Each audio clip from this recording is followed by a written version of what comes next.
우리 옆 사람에게 이렇게 인사하겠습니다. 형통하세요.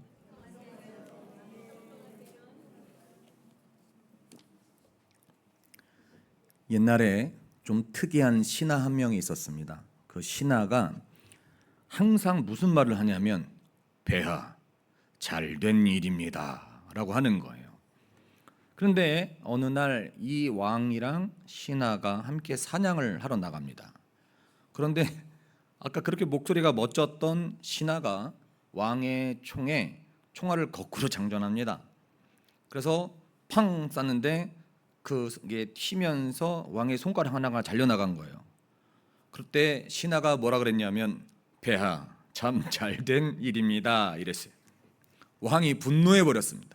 화가 너무 나는 거예요. 야, 제 감옥에 집어넣어 해가지고 확 집어넣어 버립니다.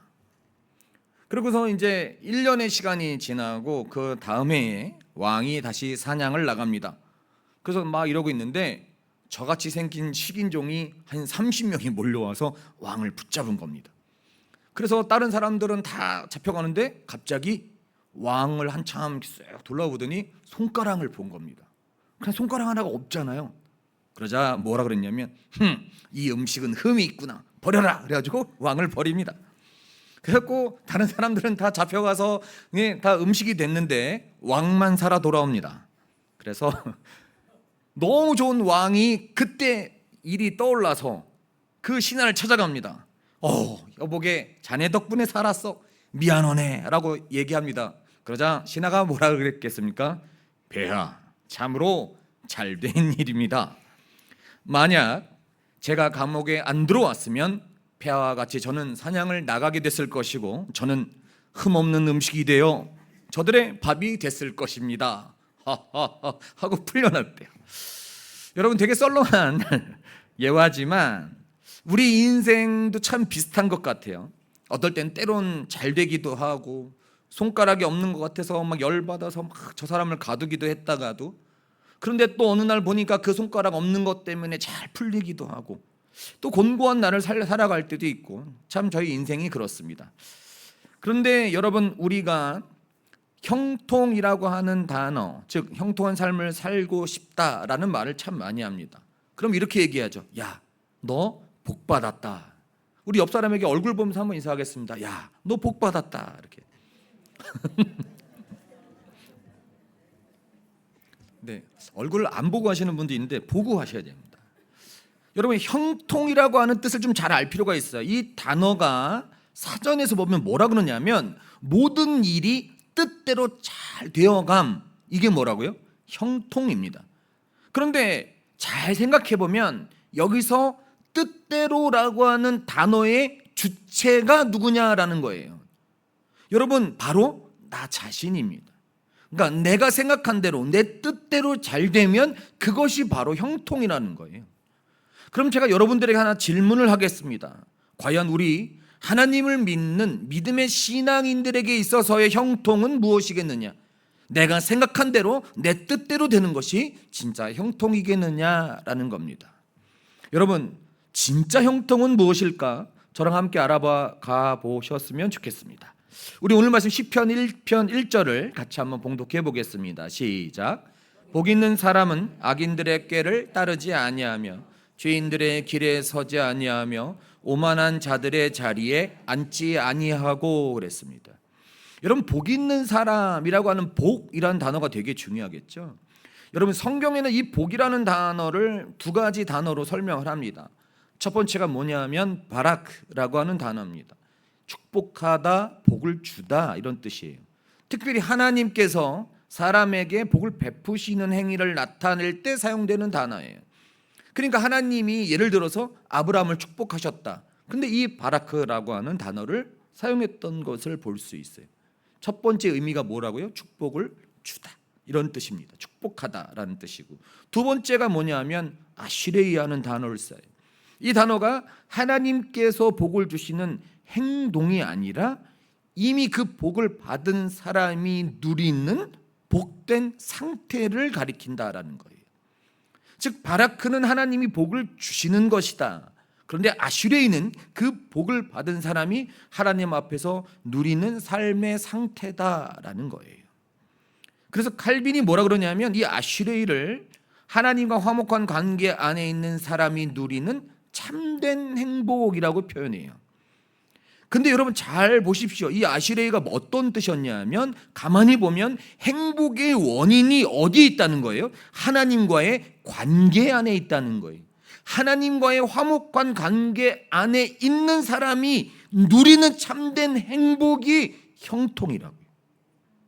무슨 말이겠죠? 그게 바로 복 받는 거란 말이에요. 그 오늘 말씀에 복 있는 사람이란 뭐냐면 하나님께 은혜를 입었잖아요, 우리가. 그러면 하나님과 바른 관계 안에서 살아가는 사람을 바라보며 참으로 복된 사람이다. 얼마나 복된 사람인가. 하나님과의 이렇게 올바른 관계 안에 있네라고 선언하는 표현이에요. 여러분, 결론은 뭐냐면 복 있는 사람은 하나님과 올바른 관계 안에 있는 사람입니다. 그럼 여러분 우리가 좀 생각해 봐야 될 건 우리가 복 있는 사람이다라고 하는 사람은 과연 어떤 삶을 살아가겠느냐라는 겁니다. 오늘 말씀 시편 1편 1절을 다시 한번 봉독해 보겠습니다. 시작. 복 있는 사람은 악인들의 꾀를 따르지 아니하며 죄인들의 길에 서지 아니하며 오만한 아멘. 여러분 악인의 꾀라고 하는 그 꾀라는 단어가 모략이나 방책이라는 뜻입니다. 즉 악인의 꾀는 하나님을 의지하지 않는 거예요. 자신의 방법으로 형통하려는 모든 생각과 계획이 뭐라고요? 악인의 꾀라는 거예요. 내가 하나님 없이도 되겠다는 게 악인의 꾀라는 거예요. 하나님 없이도 난 잘 살 수 있다. 이런 세상의 모든 가치관들이 악인의 꾀입니다. 그럼 여러분 죄인의 길에 섰다는데 그 죄인의 길은 뭐냐면 특히 길이란 단어가 생활 방식이기도 하지만 인생의 방향을 나타내는 거예요. 그런데 여러분 우리가 특히 여기 죄인의 길이라 그랬잖아요. 그럼 죄인은 뭐냐면 관역을 빗나가다라는 뜻입니다. 그러니까 하나님이 설정을 해주셨다고요. 저에게 대한 계획을 세워놓으셨다고요. 그런데 삶의 목표나 그 방향에서 빗나가는 거나 벗어나는 것을 여러분 우리는 죄인의 길이다라고 얘기하는 겁니다. 여러분 우리에게 하나님이 정해진 길이 있는데 그거를 마치 거부하면서 내 마음대로 내 뜻대로 죄를 당연하게 여기며 살아가는 삶의 방식, 그게 죄인의 길입니다. 그리고 여러분 오만한 자라고 하는 단어가 있지 않습니까? 이 사람이 신앙을 우습게 여기는 사람이래요. 옆 사람 한번 보실래요? 이 사람은 어떤 분일까? 여러분 우리가 중요한 건 이 오만한 자라고 하는 표현하는 이 단어가 교만하다 수준의 그 정도의 단어가 아니라는 거예요. 완전히 비웃는 사람, 하나님의 진리를 비웃는 사람, 그리고 하나님을 경외하는 이렇게 여러분들처럼 아름다운 분들까지 다 비웃는 사람, 이런 사람을 오만한 자라는 거예요. 그러니까 죄를 부끄러워할 이유가 없습니다. 오히려 뭐예요? 의를 조롱하는 거예요. 저런 식으로 예수 믿고 저렇게 교회 다니면 어떠냐고 완전히 무시하죠. 이런 사람을 우리는 뭐라 그러냐면 오만한 자라는 거예요. 여러분 결국 복 있는 사람은 이런 사람들에게서 떠나 있는 삶을 살아가는 사람이라는 거예요. 그러니까 이런 일을 하지 않는다라는 거예요. 뭐한 사람이요? 복 있는 사람이라는 겁니다. 그럼 여러분 우리가 한 가지 짚고 넘어가야 될 건 어떻게 하면 이 악인의 길을 떠날 수 있겠느냐라는 겁니다. 여러분 오늘 말씀 시편 1편 2절을 같이 한번 봉독해 보겠습니다. 시작. 오직 여호와의 율법을 즐거워하여 그의 율법을 주야로 묵상하는 도다 그랬습니다. 여러분 즐거워하다와 묵상하다라는 단어가 있습니다. 이 단어가 기뻐하다, 사랑하다, 큰 만족을 두다라는 뜻입니다. 그러니까 여러분 말씀을 읽는데 억지로 읽는 게 아니에요. 그 말씀을 한 장을 읽어도 그 안에서 기쁨을 찾는 겁니다. 그리고 여러분 묵상하다라는 단어가 뭐냐면 계속 중얼거리다, 계속 읊조리다, 마음속에 새기다라는 뜻입니다. 그러니까 여러분 계속 읊조리고 그 말씀을 읽으면 묵상하면 어떤 일이 뭐냐면 그 말씀이 나를 지배하게 되는 거예요. 그게 뭐라고요? 묵상이라는 겁니다. 그래서 여러분 소그룹에서 나눔할 때 내 인생에 하소연하는 거 아닙니다. 나는 어쨌잖아 남편이 어제 미워 죽을 뻔했잖아. 아주 그냥 등짝 스매싱 한 30대 때리고 싶었는데 아주 이게 소그룹할 때 이러면 안 되고요. 그리고 또 거기 가서 갑자기 말씀은 이런 겁니다 하고 막 강의하면 안 되고, 뭐 해야 되냐면 그 말씀이 내 삶에 어떤 영향을 줬냐를 얘기하는 거예요. 그 말씀이 나를 어떻게 이끌어줬냐고요. 권사님, 내가 오늘 이 말씀을 들었는데요, 세상에 내가 진짜 정말 거짓말 안 하고 나에게도 이런 희망이 생겼다, 이런 거 나누는 거예요. 물론 가끔 하소연할 때도 있고 또 이렇게 할 때도 있겠죠. 그렇지만 그 말씀이 나에게 어떻게 영향을 줬냐가 중요한 거예요. 그러면 어떻게 해요? 말씀이 즐겁죠. 말씀을 묵상하는데 행복한 거예요. 이젠 둘이 아니요 하나이니 벌써 은혜롭지 않습니까? 저 혼자.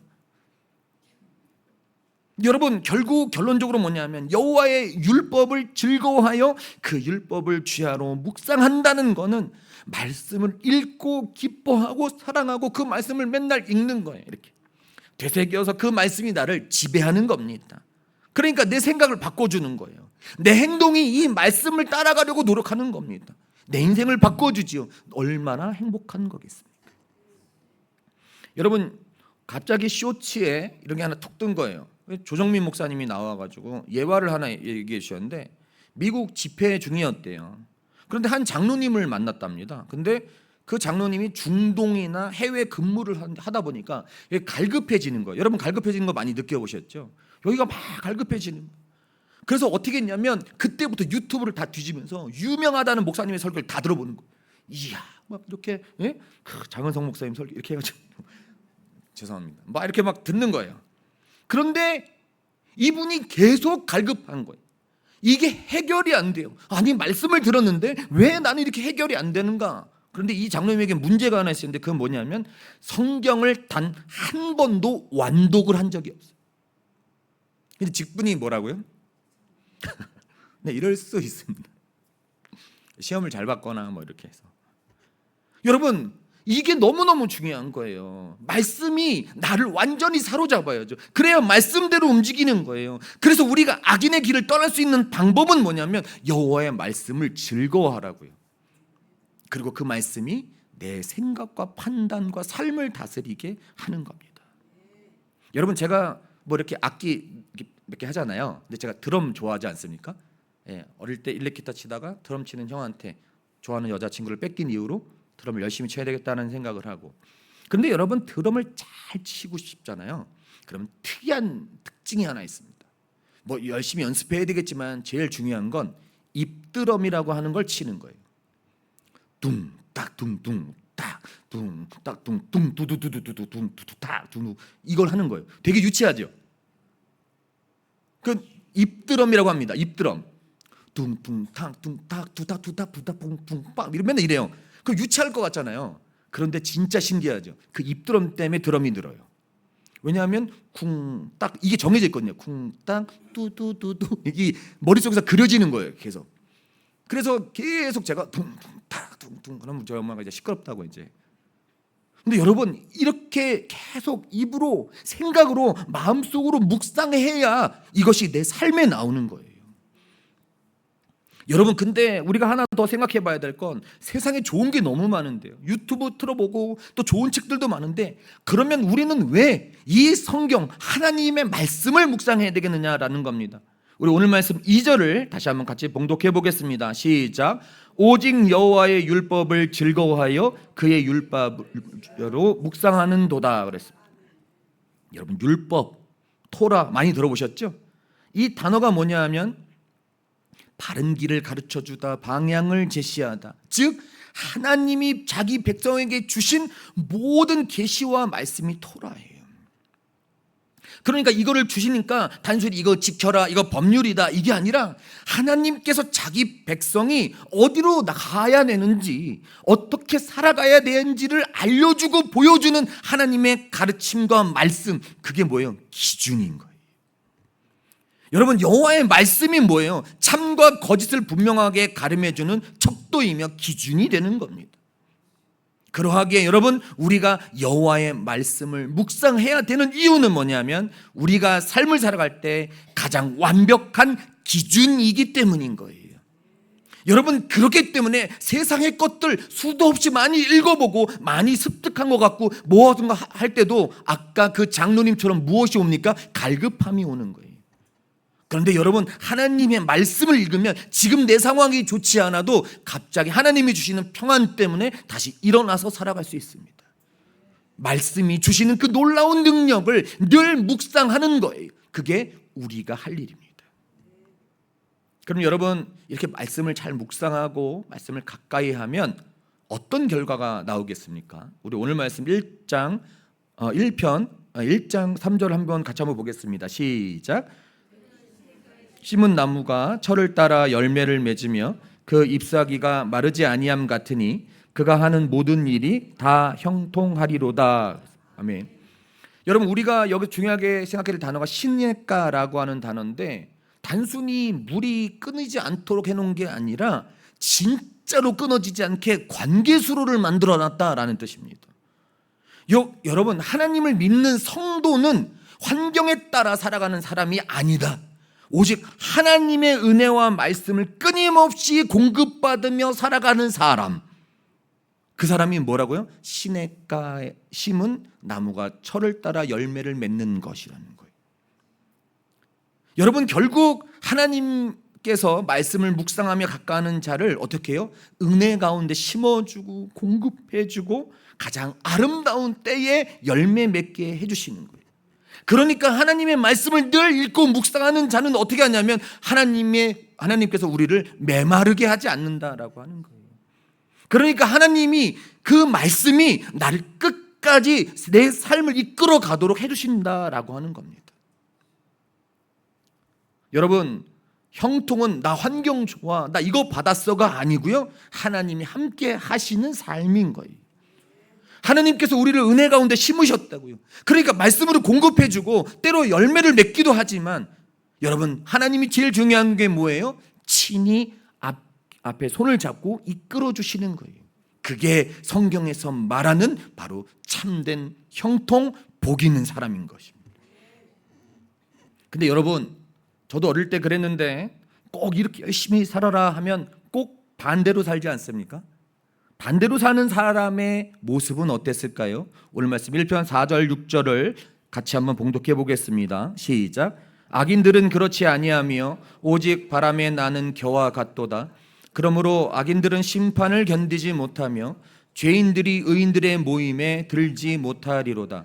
무릇 의인들의 길은 여호와께서 인정하시나 악인들의 길은 망하리로다 그랬습니다. 여러분, 겨라고 하는데 이 겨 아니고요, 바람에 힘없이 이리저리 날리는 쭉정이를 의미해요. 그러니까 하나님 떠나면 뿌리 없는 것처럼 이리 날렸다 저리 날렸다가 세상 바람에 이리저리 흔들릴 수밖에 없다라는 거예요. 그런데 여러분, 이렇게만 해도 좀 나은데 여러분 어떻게 해요? 심판을 견디지 못한대요. 여러분, 지금 악인이 잘된 것처럼 보여도 마지막에 하나님의 공의 앞에 그 심판 앞에 서게 된다는 거예요. 심판 받는 것까지 좋은데 그 다음에 뭐라 하냐면 망한대요. 여러분, 이건 뭐냐면 존재가 사라진다는 겁니다. 완전히 사라지고 멸망하게 되는 거예요. 내 자체는 없어지는 겁니다. 여러분, 그러니까 하나님을 떠난 삶은 잠시는 형통해 보인다니까요. 내가 뭔가 잘난 것 같다니까요. 그런데 결국 영원한 영생을 얻지 못하고 멸망의 길로 가는 겁니다. 여러분, 하나님은 진심으로 말씀을 가까이 하고 사랑하는 자를 사랑하시는 거예요. 그러니까 저렇게 아들이, 내 딸이 여러분 만약에 그 길로 간다면 어떻게 되겠습니까? 때려서라도 그 손 잡아 이끌어 주시는 거예요. 그럼 여러분, 이제 다시 한번 정리하겠습니다. 그럼 우리에게 있어서 진짜 형통은 뭘까라고 하는 겁니다. 오늘 말씀은 아니지만 우리 창세기 39장 1절에서 3절을 같이 한번 봉독해 보겠습니다. 시작.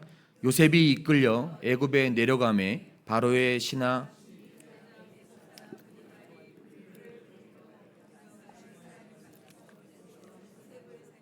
여호와께서 요셉과 함께 하심으로 그가 형통한 자가 되어 그의 주인 애굽 사람의 집에 있으니 그의 주인이 여호와께서 그와 함께 하심을 보며 또 여호와께서 그의 범사에 형통하게 하심을 보았더라 그랬습니다.